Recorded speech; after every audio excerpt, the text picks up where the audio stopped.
Oke, kami kelompok 10 dari kelas PPMJB. Saya Andre dengan NIM belakang 20. Dan saya Karis dengan NIM belakang 90. Dan saya Devin dengan NIM 29. Saya Faiz dengan NIM 46. Dan saya Fudal dengan NIM akhir 45. Oke, selamat datang di Outdoor Podcast kita. Hari ini kita akan membahas sesuatu yang sangat menarik nih. Kan teman-teman juga tahu kan kalau di Jepang itu kan sangat maju dengan teknologinya. Nah, sejarahnya itu tidak ujuk-ujuk langsung advance gitu, langsung maju. Ya, benar. Tapi ada juga prosesnya. Nah, di podcast ini kita akan membahas secara detail hal tersebut. Dimulai dengan sejarah bagaimana sih Jepang itu bisa se-advance itu loh. Dibawakan oleh teman kita Fudel. Jadi pas Jepang tuh merasa kalau muncul industrialisasi di Jepang, nanti tuh munculnya namanya Zaibatsu nih teman-teman. Apa sih Zaibatsu? Jadi Zaibatsu itu ialah kumpulan keluarga yang memiliki peran penting dalam industrialisasi di Jepang gitu. Dan dia itu punya pengaruh dalam perkembangan di Jepang. Namun sayangnya nih teman-teman, setelah Jepang kalah perang, Zaibatsu ini dibubarin teman-teman karena bagi Amerika ini tuh dia tuh dalang dalam peperangan yang dilakukan oleh Jepang, menurut aku yang aku baca di salah satu sumber. Dan akhirnya muncullah Kairetsu. Nah, jadi Kairetsu itu sendiri itu tidak seperti Zaibatsu yang berfokus pada satu keluarga perusahaannya dan punya anak-anak cabang dalam menyokong satu perusahaan.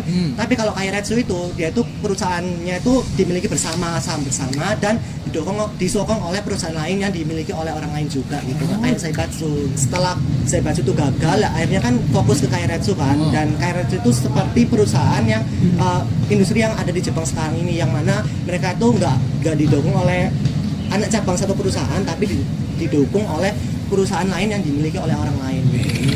Nah, karena hal itulah dari kebijakan Kairetsu tadi itu kan akan juga memicu seperti perkembangan teknologi lah ya ada di Jepang.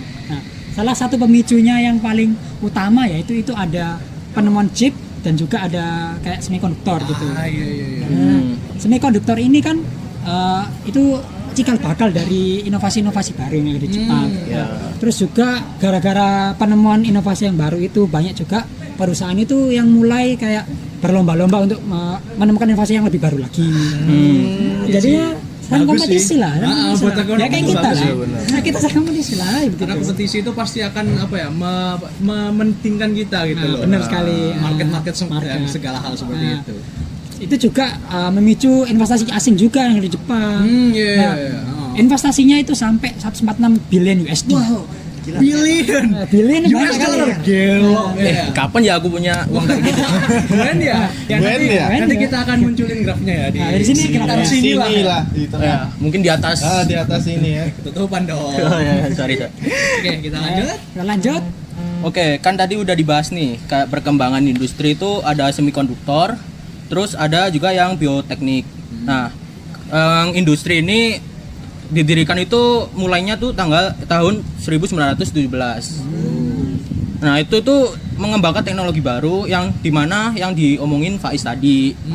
Nah, sebelum semikonduktor itu pada tahun 1930-an Jepang mengembangkan industri berat. Nah, salah satunya itu kayak kapal, pesawat, dan kayak kapal perang gitulah, kayak pesawat itu sebagai mobilisasi militer.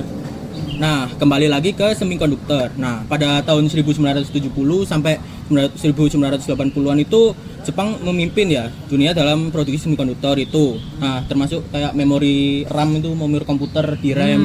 Jadi Jepang itu awalnya itu tertinggal dari negara barat. Tertinggal. Nah, jadi Jepang ini untuk mengejar ketertinggalan itu melakukan kerjasama lisensi dengan perusahaan Amerika dan Eropa. Nah, di balik inovasi-inovasi tadi tentu saja adalah kayak fasilitas-fasilitas yang diperlukan gitu loh untuk mengembangkan, untuk memproduksi juga. Nah, sejarahnya itu pada tahun 1960-an itu Science City pertama itu dibangun di Tsukaba namanya. Tsukaba itu kayak National Research Center. Jadi kayak pusat penelitiannya di Jepang pada waktu itu.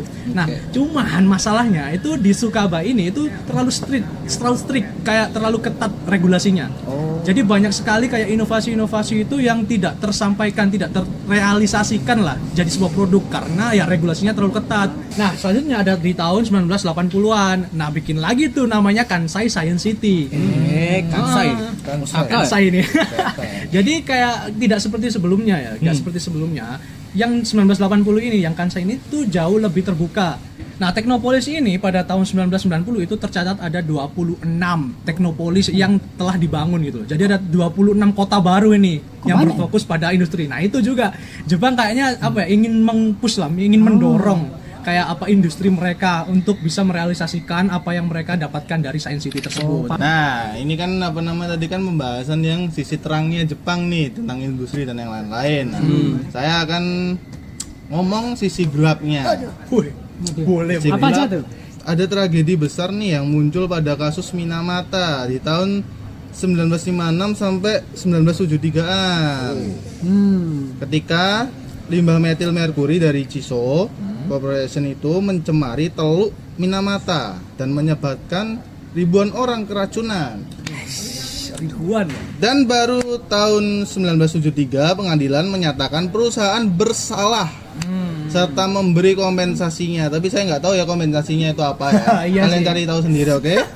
Ini sebagai respon ya pemerintah akhirnya membuat undang-undang pengendalian pencemaran di tahun 1967-an. Nah, Oke, jadi intinya teman-teman, perkembangan industri sama teknologi itu tidak sesimpel yang kita kira ya. benar. Banyak sekali ya kayak lika-liku dan juga dampak-dampak setelah itu sudah dilaksanakan. Nah, jadi kayak gimana ya, kita itu harus mengaca pada masa lalu, apalagi Jepang yang kita anggap itu sebagai negara maju ya. Iya. Jadi nggak ujuk-ujuk maju. Iya, jadi kita harus apa ya, menanamkan bahwa semuanya itu butuh proses. Mindset yang penting gitu loh. Oke, segitu saja pembahasan kita pada hari ini. Terima kasih sudah menonton dan sampai jumpa pada lain waktu. Dadah.